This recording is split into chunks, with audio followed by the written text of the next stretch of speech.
Hi y'all, I'm Jeff. And I'm Becky. And together we're a cruising good time. People frequently ask us, what is the best cruise cabin? So today we're going to talk about different cruise cabin types. We're going to talk about inside versus balcony, location, forward, aft, midship, and what deck level. Stick around to the end of the video because we're going to give you the cabins to avoid at all costs and what we consider to be the best value for cabins we've found on the high seas.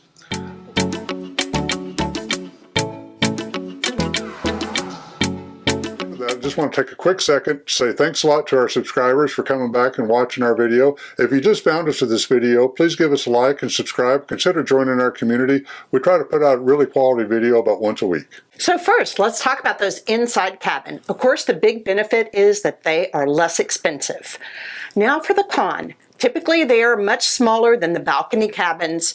And on the light situation, well, let's face it, they don't have a window. It stays the same amount of light all the time. Yeah, you have no reference if it's day or night, but to me it's kind of like being in a Las Vegas casino. There's no reference of time to what's going on outside. Now you can turn on the TV and you can see the location of the ship on the map.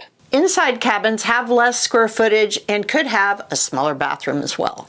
By contrast, balcony cabins will cost more. That is the drawback for them. However, you do get more square footage in a balcony. They're always larger than an inside cabin, and you get some extra square footage by the balcony itself where you can go hang out on there.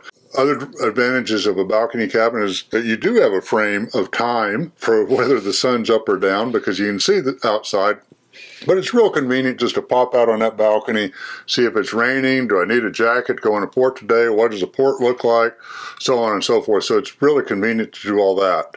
Additionally, for our upcoming cruise here in September 2024, we're going to go see the Northern Lights on the Caribbean Princess. We deliberately chose a balcony cabin just so we can hop outside, see if the lights are happening or not, because it's kind of hit or miss whether or not you can see them. This way we could just hop outside in our robe, see what's going on out there, come back in, decide if we want to go topside to watch it or stay out on a balcony or go back to bed, whatever the case may be. There are some cruises where it's a much bigger benefit to have a balcony, such as an Alaskan cruise or Norwegian fjords, Patagonia, Antarctica, New Zealand. And the Panama Canal, because during the transit of the Panama Canal, it's kind of convenient to have a balcony because it's an all-day event. It also may be beneficial to have a balcony on cruises that have a lot of port days. However, be aware, many times you will be docking at like a container dockyard. Yeah, that's kind of the experience in a lot of European and a lot of Caribbean ports. You're just parked right next to a container ship or right across the pier from a container ship. So the view's not super exciting in port, but sometimes you can see the scenery and all that on these other cruises. That makes it very worthwhile. So if you need a little larger cabin, you can get a mini suite. So they have all the benefits of the balcony, and they're very convenient if you have a third or fourth person in your cabin. So when considering a cabin, the location is critical, and that's whether you're an inside cabin or an outside cabin, and there's really two axes to consider. There's a forward, midship, aft axis, and then there's up and down the various decks on those cabins as well. So let's talk about midship. So midship, you're going to have less motion. It's very convenient to get to everywhere, and they tend to be more expensive. By contrast, the aft and the forward cabins are less expensive than midship, but you're going to have more motion because the ship can rock some. Aft cabins tend to have some of that engine noise and some of that engine vibration, which can bother some people.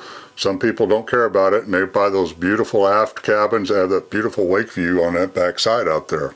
So on our honeymoon cruise, we had an aft cabin in an older ship, and we didn't need to set alarms because every morning the vibration of the ship when we were in port and they put in those side engines would wake us up. Yeah, we got a wake-up call every morning about 6 a.m. on our honeymoon cruise, courtesy of the captain. I would like to add, some members of our family prefer forward and aft cabins because the stairways and elevators near them are less crowded than those midship. So things I love about staying at an upper deck is it's easy to run up the stairs and go to the pool or check out the view. This is especially important if you're in an inside cabin. Yep.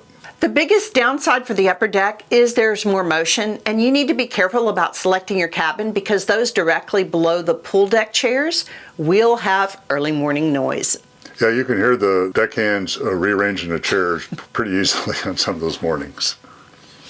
By contrast, a cabin on a lower deck, has less motion because you're lower to the ocean. And if you think about that, most ships' infirmaries are on midship at the lower deck possible to have the least amount of motion for the people that are feeling ill. So you'll get a lot less motion midship on a lower deck. You're also very convenient to a lot of the inside activities there, the dining rooms, the inside lounges, inside games, and a lot of ships have a promenade level. Usually it's right below the lifeboats where you can go out, check out the scenery there, get a breath of fresh air, kind of see what's going on, and maybe even walk the whole perimeter of the ship there. Lower cabins tend to cost a little bit more than upper cabins as a rule. Not always, but just check those out as well. My niece, she prefers being between the two so she can run up and down the stairs to anything she wishes to do. Yeah, if you like to get your stair steps in, you can stay in one of those middle decks and get up and down, no problem at all. So one of our most enjoyable Alaska cruises was that we had a balcony on the lower deck, and it was just like one above the main deck there, and we were able to see those otters so well when we're in Glacier Bay there. I mean, they're just right there below us. It was really a good experience that way. It was a fabulous day. So as promised, we're going to tell you some of the cabins to avoid. And the first thing you do is always check the deck plans before you book that cabin.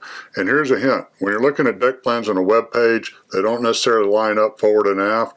Use the staircases that you see on those deck plans to make sure that you're aligned between the various decks. That way you can tell easier if you are picking one of these cabins that you should avoid. So cabins that you absolutely should avoid are cabins adjacent to stairs, elevators, or a passenger laundry room. Also avoid cabins that are underneath the theater or a music lounge, and avoid cabins that are underneath the pool deck chair area. There's two classes of ships out there that you should be aware of that you may lose some privacy on, and that is on a Royal class, Princess Royal class ship, where they have that skywalk around the midship. People can see down into those midship balconies and mini suites, so be aware of that. And on the Celebrity Apex ships, you have that elevator that goes up and down the side of the ship.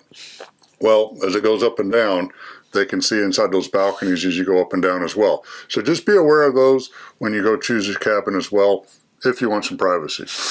On our mini travels, the best value we have found for a cruise cabin is in the Princess Royal class ship, the Obstructed View balcony. It's a great bargain. You get several $100s less than a regular balcony, and you're looking out over the lifeboats. So you don't, from the horizon, you can still see the horizon just fine. You may get a lifeboat winch right there in front of your cabin, but it doesn't really block any of the view. You can't look down, straight down into the water, but you rarely do that anyway when you're in a cruise ship. But you can see the horizon just fine. So even for Alaska, New Zealand, Patagonia, Norway, it's a good bargain to get.